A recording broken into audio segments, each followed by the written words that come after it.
So get ready with me again. It's another day, another vlog, a daily vlog.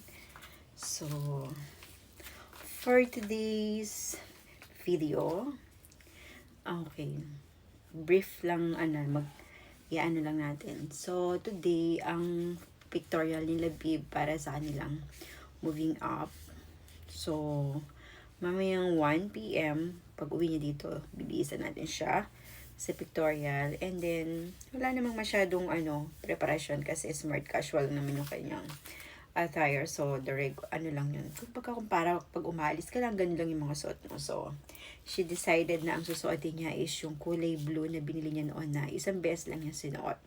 So, okay nga yun. At least, siya ay isang repeater. Ako rin naman repeater, fam.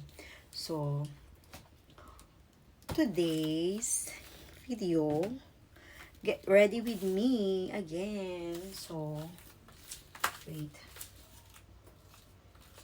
Saan na nga ba yun? Wait lang ha. So, ayan, I'm back. Kung kahapon ang ginamit ko yung kulay blue, so ngayon, ang gagamitin naman natin ito para makita nyo kung ano yung difference. Okay? So, kahapon yung isa. So, this time, dito naman tayo. Okay? So, isang ano lang kasi ito medyo siya talaga maputi. O, diba? Hindi siya matte. So, kagabi nagtanggal ako ng dito sa aking ito yung under ko dito. Meron kasi doon yung parang pimple na ayaw mawala-wala. So, nag-decide na ako na tanggalin ko siya talaga. So, pakita ko sa inyo yung difference ng meron na at siya nang wala pa.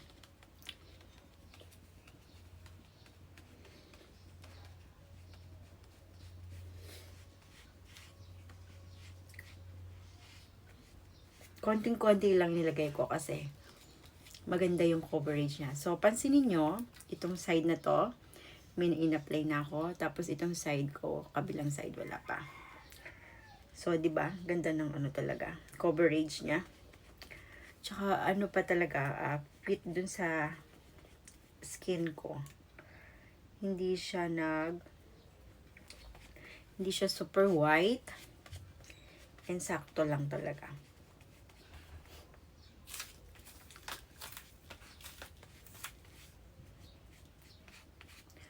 And hindi rin siya cakey. Katulad ng ibang makeup na namumuo, 'di ba? Alam niyo naman yung mga ibang makeup, 'di ba? Pagka ini-apply mo is magbubuo-buo na siya kaagad.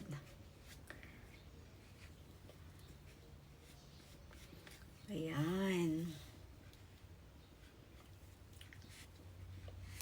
So, meron na tayo. Left and right. Okay. I think na siya. So, ayan, meron na siya, nilagyan ko na. Gusto ko lang mawala yung medyo may pagka-shine niya. So, lagyan lang natin ng konting lang. Para mawala lang.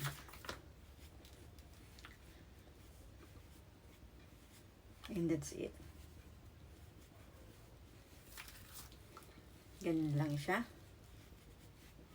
Okay, tapos susunod na natin dyan yung natin. Yung ating pinakakilay. So, nabubura na talaga yung kilay ko. Hindi na siya may tinatawag ba? Hindi ko may tinatawag eh. So, this time, hindi tayo gagamit ng isa. Gagamit muna ako ng ganito lang. So, ayan. Ito yung mga shades na ginagamit ko para sa ating eyebrows. Paano ba gagawin ko dito? So, I need mirror. Hindi man ako maka-mirror dyan sa sa camera. So, konti lang para hindi lang siya mukhang lintang busog. Gusto ko lang siyang i-darken lang ng konti. Ayan, darken lang natin ng konti. Kasi meron naman ng guhit dyan eh. Ganun lang, wala nang iba. Hindi natin siya kailangan na guhitan pa ng pagkaguhit-guhit. Pero minsan, pagka yung ayoko nang mag-retouch pa, ginagawa ko yung pinaka matibay na ano na talaga yung nilalagay ko. Hindi na kailangan ng nire-retouch. Pwede na yan. For me, okay na yan. So, dinarken ko lang ng konti para magkaroon siya ng shade. So, gumamit lang ako ng ganitong angle na ano. There you go. So, next. So, ginagawa ko, sa gabi, ina-apply ko ako ng sa lip ko. Ito, ina-apply ko to sa gabi bago matulog. This. Pero this morning, mag-apply muna tayo na to. Tapos, konti lang. Ito ay isang lip balm nasa L'Occitane. Sobrang ganda na to. Napaka-effective nito kahit sobrang lamig sa isang place. Hindi magcha-chop yung lip mo. So, dapat ginawa ko yan kanina bago ako mag-start eh. Pero, patagalin na muna natin ng konti para mag-settle yung lip mo bago ako maglagay ng lipstick. So, ito nga pala yung ginagamit ko ngayon. Sobrang ganda na to at ang perfect talaga na to sa ano ko talaga sa lips ko. Talagang parang ano talaga siya, dinesign talaga lang. Hindi. Nakuha ko lang agad yung perfect shade na bagay sa mukha ko, tsaka sa itsura ko na to. Ayan. So, ang ganda niya talaga. Naging favorite ko siya. So, kung gusto niyo malaman, ayan. Andyan lang siya sa basket ko. Puntahan nyo lang siya doon. Hindi naman siya ganun kamahal. So, okay. Hanap lang ako ng tissue. Pantanggal ko lang dito sa aking ano, para makita nyo kung ano itsura niya pag ano ko na. Okay?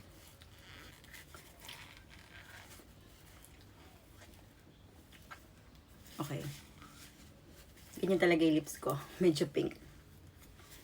Pink! Okay. So, apply na natin. Okay. Ito na yun. So, mangangailangan na naman tayo ng salamin. Girl. Salamin na naman. Hindi tayo mabubuhay na walang salamin, girl. Okay. So, what I did is, gawa muna ako ng pa-course dito. There. There. So, di ba meron na siya agad. Naka-shape na. Hindi kasi ako nagli-lip liner. Sinusundan ko lang yung ano ko, yung pinaka-lips ko. Yung shape.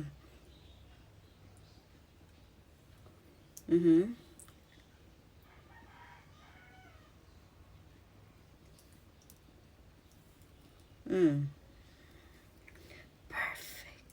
Diba?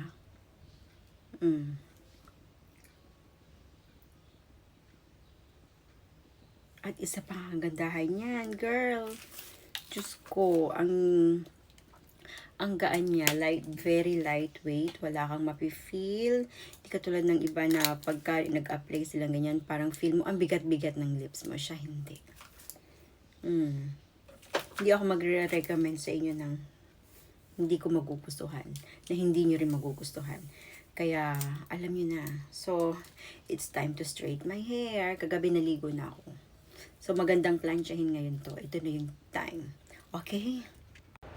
So, ayan, mga ate girl, nakapag-straight naman na din ako ng buhok. Naayos na. So, ayan. Thank you for watching. So, I hope na may natutunan na naman kayong araw ngayon sa kalokohan ko. So, ayan, ito ginamit kong pang straight. Hindi ko masyadong ini-straight kasi baka maluto ng sobra. So, medyo may pagkaano pa dito. In-straight ko lang yung mga nakatingwarek. So, have a good day, everyone. Please don't forget to share and follow. Bye!